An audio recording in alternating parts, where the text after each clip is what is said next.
Tonight we're doing part one of dealing first with your own logs. Dealing first with your own logs. Matthew chapter 7, and let me direct your attention to verse 2 through 5, which says this. For with what judgment you judge, you shall be judged, and with what measure ye mete, it shall be measured to you again. And why beholdest thou the mote that is in thy brother's eye, but considerest not the beam that is in thy own eye? Or how wilt thou say to thy brother, let me pull out the mote out of thy eye, and behold, a beam is in thy own eye? Thou hypocrite, first cast out the beam out of thy own eye, and then shalt thou see clearly to cast out the mote out of thy brother's eye. Let's have a word of prayer. Father, bless us as we get into this message tonight. Help us, Lord, to glean the great truths that are found in this passage. And Lord, help us to put into practice what they teach. Encourage our hearts, Lord, tonight. Be with those that are here. May the message be a blessing to their life. In Jesus' name we ask it. Amen. The 2006 Christmas issue of the Denver Post printed a story about the Chicago Bulls' Michael Jordan, who was unsuccessfully sued by an Oregon man who bears a remembrance to the Hall of Fame basketball player. And this very disgruntled man said, I'm constantly being accused of looking like Michael, and it makes me feel very uncomfortable. Well, Nike founder Phil Knight was also included in this lawsuit because of his role in making Jordan a worldwide icon with Nike endorsements and the company's trademark Air Jordan shoes. The suit cited charges of defamation plus emotional pain and suffering. Man, I want to get my violin out now and play it. You know. Well, when a reporter tracked down the unhappy Jordan look-alike, he found that the man was wearing a pair of Nike Air Jordan shoes. His hypocrisy was exposed, and his credibility was totally shot to pieces. So let me ask you tonight, have you ever done anything in your life that was hypocritical? Have you ever griped about or criticized someone else when in reality you had the same problem in your own life? Well, let's move on, okay? I would like to say that at one time or another, every one of us, every one of you, including me, have done that sometime in our lives. We've all done that. It is a problem that every single person wrestles with, and that's why Jesus addressed it in a very simple, humorous, and an effective manner as he taught about dealing first with your own logs. So let's take a look at what he had to say about dealing with your own faults first before you deal with somebody else's weaknesses. Now let me say that if we can grasp and if we can put into practice this very small passage of Scripture, it would probably eliminate 90% of gossip-filled conversations and arguments among family, friends, fellow workers, or even neighbors. So look at Matthew 7, verse 3 and 4 again. We see, first of all, the inquiry. Look at verse 3 again. And why beholdest thou the mote that's in thy brother's eye, but consider not the beam that's in thy own eye? Or how wilt thou say to thy brother, let me pull out the mote out of thy eye, and behold, a beam is in thy own eye? Now we're going to look at several important elements here about these questions. First of all, let's look at the eyes. Let's direct our attention to the eyes. Jesus spoke about our own eyes and our brother's eyes here.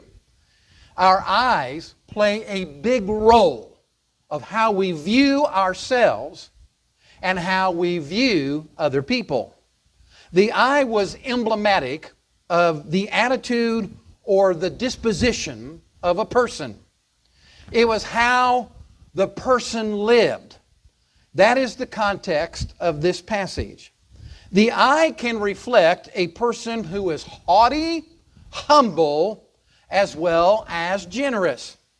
The eye was also figurative of the heart or the mind.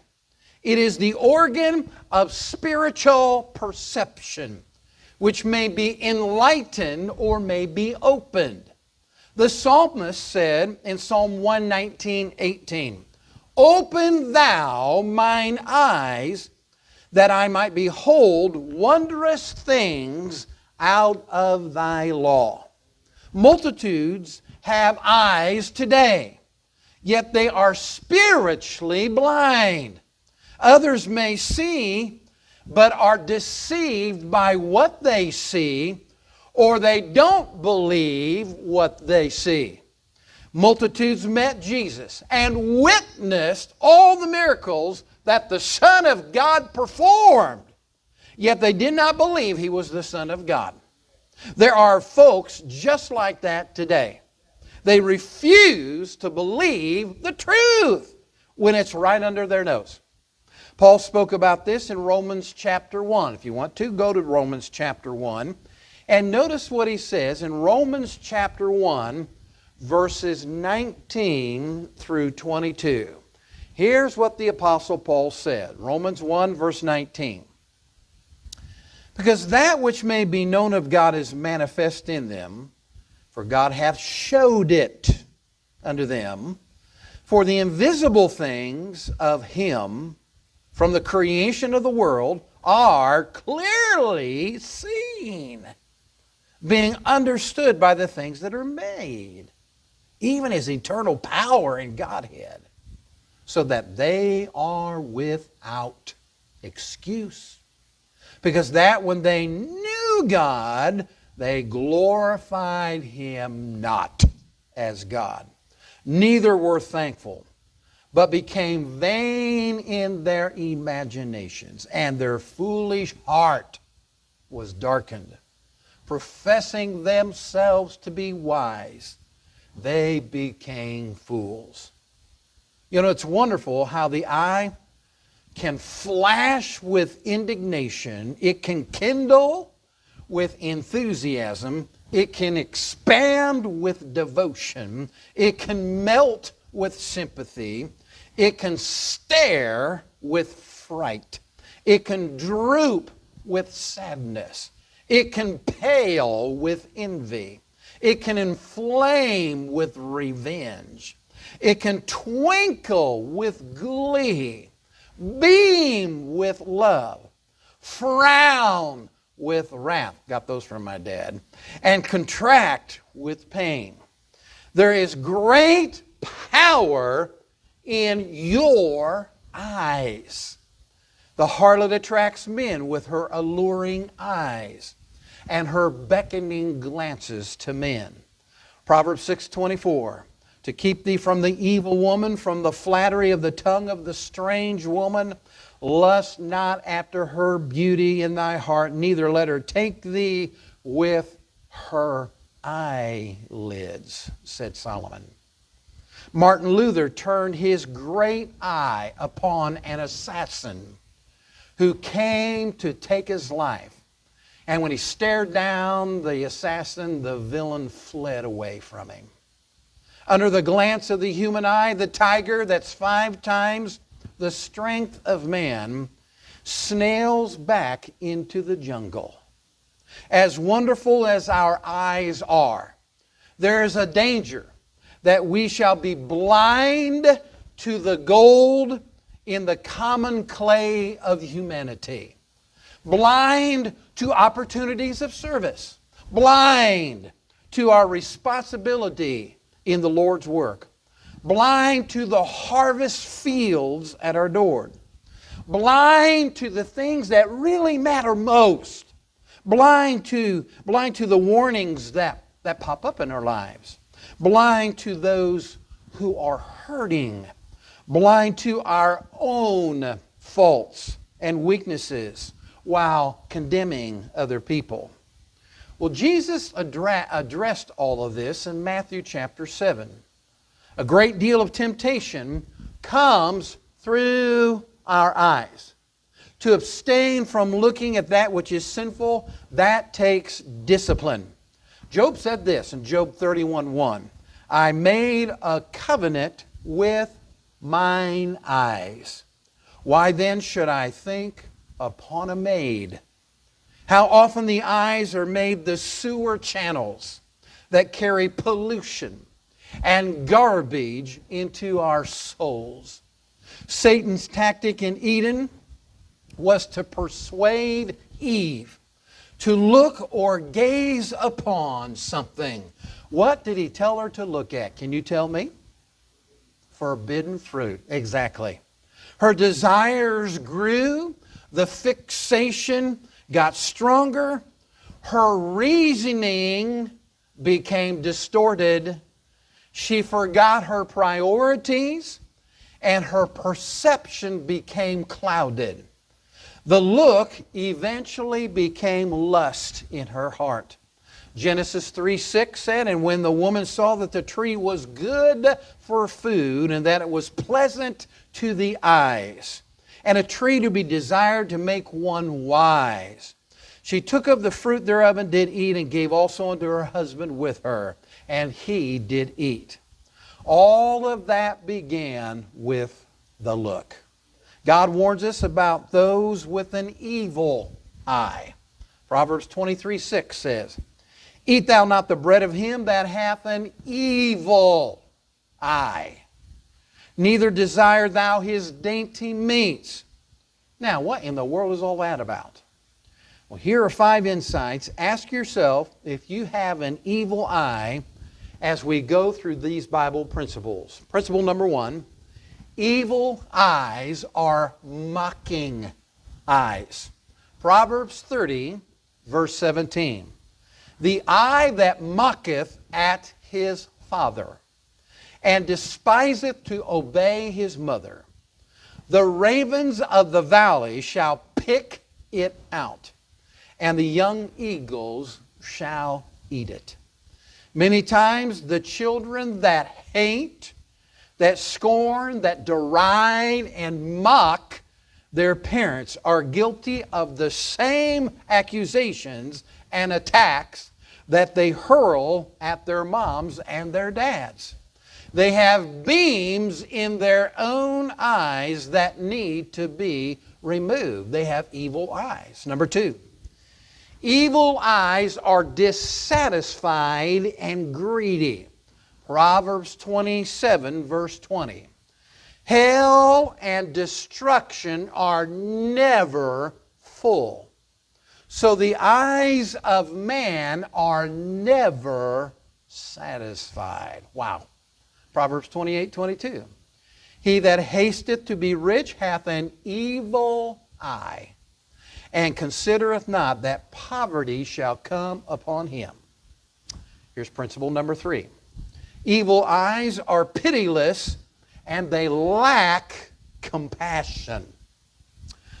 Such is the description of the abortion crowd. Isaiah 13:18. Their bows also shall dash the young men to pieces, and they shall have no pity on the fruit of the womb. Their eyes shall not spare children. Number 4, evil eyes are irreverent eyes. Ezekiel 22:26. Her priests have violated my law, and have profaned my holy things. They have put no difference between the holy and profane. Neither have they showed difference between the unclean and the clean, and have hid their eyes from my Sabbaths, and I am profaned among them. Evil eyes are irreverent eyes. Number 5, evil eyes are lustful eyes. Genesis 39:7. And it came to pass after these things that his master's wife cast her eyes upon Joseph, and she said, lie with me.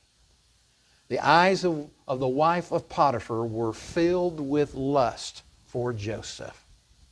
Now, if our view of ourselves, of others, or of God is to be an accurate view, then we need to make it a priority that our eyes, our attitudes, our opinions are accurate and clear. We're to have eyes with proper vision. Eyes with proper vision are essential in ministering and encouraging others who are struggling spiritually in their lives. Now, what are eyes with proper vision? Well, number 1, eyes with proper vision shun that which is vain, empty, wasteful, worthless, and wicked. Psalm 119:37 says, turn away my eyes from beholding vanity. Psalm 101:3, I will set no wicked thing before my eyes. Eyes with proper vision shun those things that are vain and wicked. Number 2, eyes with proper vision are single. They should be focused and have singleness of purpose. We are not to be double-minded people that cannot make up our mind what we're going to do and who we're going to live our lives for. Matthew 6:22. The light of the body is the eye. If therefore thy eye be single, thy whole body shall be full of light. That's what Jesus said. James 1:8. A double-minded man is unstable in all his ways. Number 3, eyes with proper vision are set upon the Lord. This is what we preached about Sunday morning. Psalm 121:1. I will lift up mine eyes unto the hills. From whence cometh my help? My help cometh from the Lord, which made heaven and earth. Hebrews 12:2. Looking unto Jesus, the author and finisher of our faith. Number 4, eyes with proper vision are sharing and self-sacrificing. Proverbs 22:9. He that hath a bountiful eye shall be blessed, for he giveth of his bread to the poor. Now we have examined the eyes, and now we will look at the extremes and error. Look at Matthew chapter 7. Look at verse 3 and 4 again. The extremes and error. Verse 3.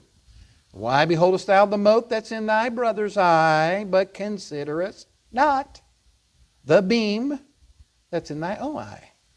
Or how wilt thou say to thy brother, let me pull out the mote out of thy eye, and behold, a beam is in thy own eye? Now, the extremes that are presented here are the mote and the beam. Now, what is Jesus talking about here? We will examine, first of all, the mote.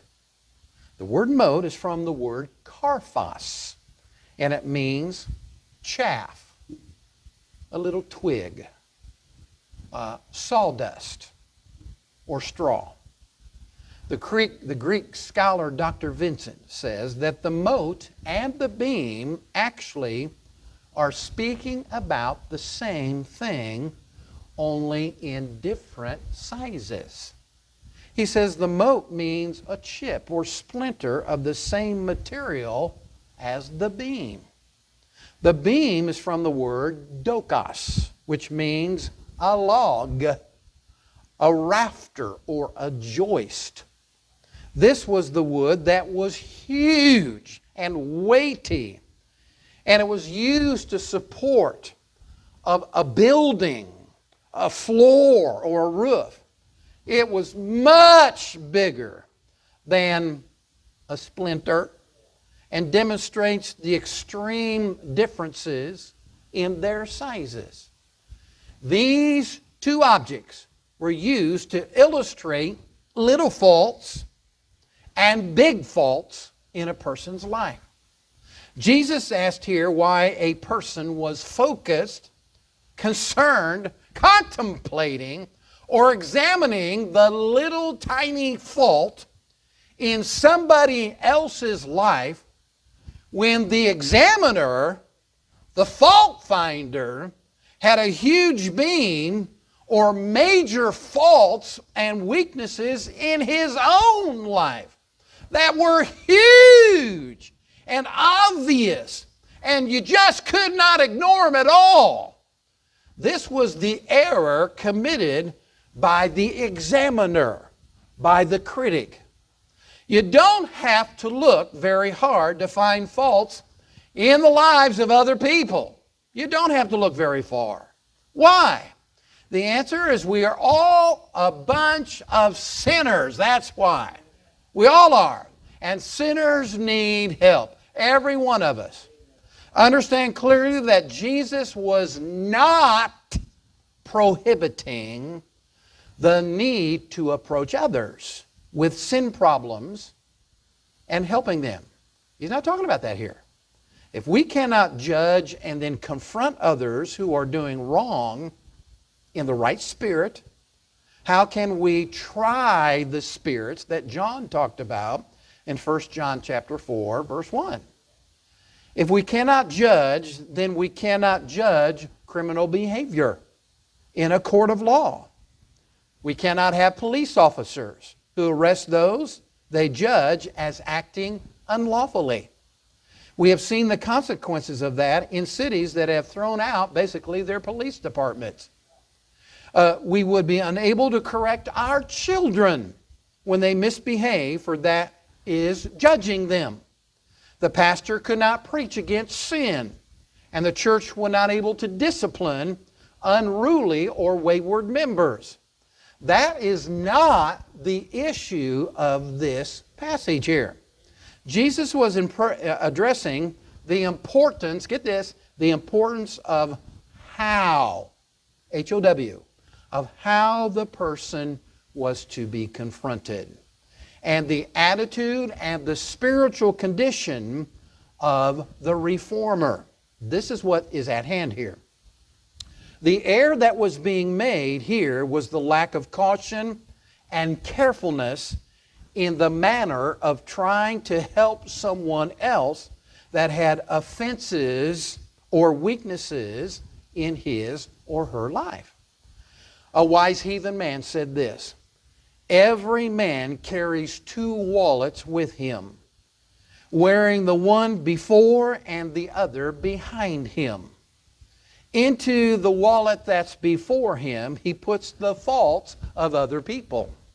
And into the wallet behind him, he puts his own weaknesses. By this means, he never sees his own failings, while he has those of others always before him." That story illustrates what Jesus is talking about right here in Matthew 7. The critic or the fault finder did not consider the beam, the log, in his own eye or his own life. And Jesus asked, "Considerest not the beam that is in thy own eye?" That word considerest there is from the word katanoeo, which means to consider attentively or to understand.